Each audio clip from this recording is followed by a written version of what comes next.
안녕하세요. 오늘 저희가 함께 살펴볼 자료는 천공 스승님의 3686번째 가르침이랑 관련 스터디 가이드입니다. 네. 이 자료들이 보면 한국 사회의 불평불만 현상 있잖아요. 네, 그쵸. 이걸 아주 좀 독특한 시각에서 보고 또 앞으로 어떻게 해야 할지 방향 같은 걸 제시하고 있거든요. 맞아요. 그 불평불만이라는 키워드를 중심으로 개인, 사회, 인류 전체까지 아우르는 네. 상당히 거시적인 진단을 내리고 있죠. 네, 그래서 오늘 이 자료들이 뭘 말하려는 건지 그 핵심 내용을 한번 좀 시원하게 파헤쳐 보려고 합니다. 좋습니다. 그 독특한 주장들, 또 여러 비유들이 나오는데 그 속에 담긴 의미를 좀 집중적으로 분석해보면 흥미로울 것 같습니다. 그럼 일단 그 핵심 진단부터 좀 볼까요? 현재 한국 사회가 어렵다, 힘들다 하는데 그 근본 원인이 뭐냐? 바로 이 만성화된 불평불만병 때문이다. 이렇게 보고 있어요. 네, 이게 그냥 기분이 나쁘다 이런 차원이 아니라 사회 전체에 퍼진 어떤 부정적인 태도, 그 에너지가 지금의 혼란을 부추기고 있다는 거죠. 그렇죠. 단순히 개인 감정 표출이 아니라는 거네요. 네, 맞아요. 이 자료에서는 이걸 더 넘어서서 사회 불안을 일으킬 수도 있고 심지어는 특정 세력이 악용할 수 있는 테러의 씨앗이 될 수도 있다. 이렇게까지 경고를 하거든요. 이야, 테러의 씨앗이라니 상당히 좀 강한 표현인데요. 그렇죠.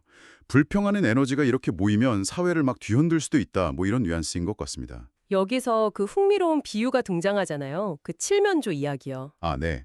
자본주의나 공산주의를 칠면조에 비유했죠. 네, 뭐 자본주의는 칠면조를 잘 치워서 알을 낳게 해서 나누고 공산주의는 당장 배고프니까 칠면조를 잡아서 나누는 식이다. 뭐 이렇게요. 네, 그런 비유가 있었죠. 그런데 한국은 칠면조가 아니라 봉황을 키워야 한다. 그래서 금알을 낳아야 한다. 이런 주장을 해요.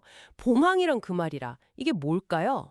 음, 여기서 봉황은 아마도 한국의 어떤 높은 잠재력, 특히 지식이라든지 소양을 갖춘 국민들, 이런 걸 상징하는 것 같아요. 아, 잠재력. 네.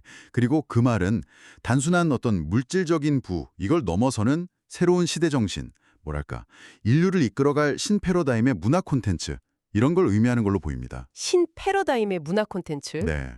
자료에 보면 인류가 양적으로 한 70% 정도 성장하는 시대는 2012년쯤에 마무리가 됐다고 하거든요. 아, 네. 그리고 이제는 그 기반 위에서 새로운 가치를 만들고 이걸 잘 운용해야 하는 운용기에 들어섰다.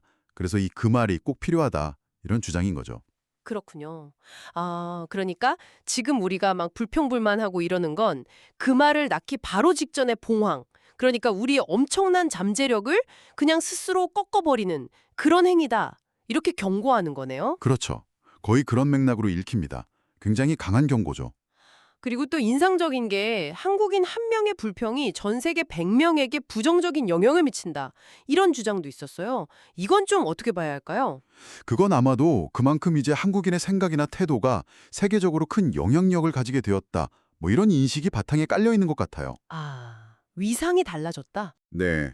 그러니까 한 사람의 부정적인 에너지가 그만큼 파급력이 커졌다는 의미도 되고 반대로 생각하면 또 긍정적인 생각은 더 큰 희망을 퍼뜨릴 수도 있다. 이런 뜻도 내포한다고 볼 수 있겠죠. 그렇네요. 책임감도 느껴지고요. 아, 그리고 이 새로운 시대를 여는 데 있어서 여성 상위 시대의 중요성도 언급되던데요. 이건 어떤 맥락인가요? 네, 그 부분도 흥미로운데요. 예전에는 남성들이 힘을 바탕으로 국가 건설의 어떤 토대를 닦았다면 이제는 사회와 인류 전체의 어떤 살림, 이걸 잘 꾸려나가기 위해서는 여성 특유의 지혜나 섬세함, 이런 것들이 필수적인 시대가 왔다. 이런 이야기입니다. 아, 여기서 말하는 살림이 그냥 가정 살림이 아니군요. 네, 훨씬 넓은 의미죠. 국가 운영, 더 나아가서는 인류 전체의 운영까지 포함하는 개념으로 쓰는 것 같아요.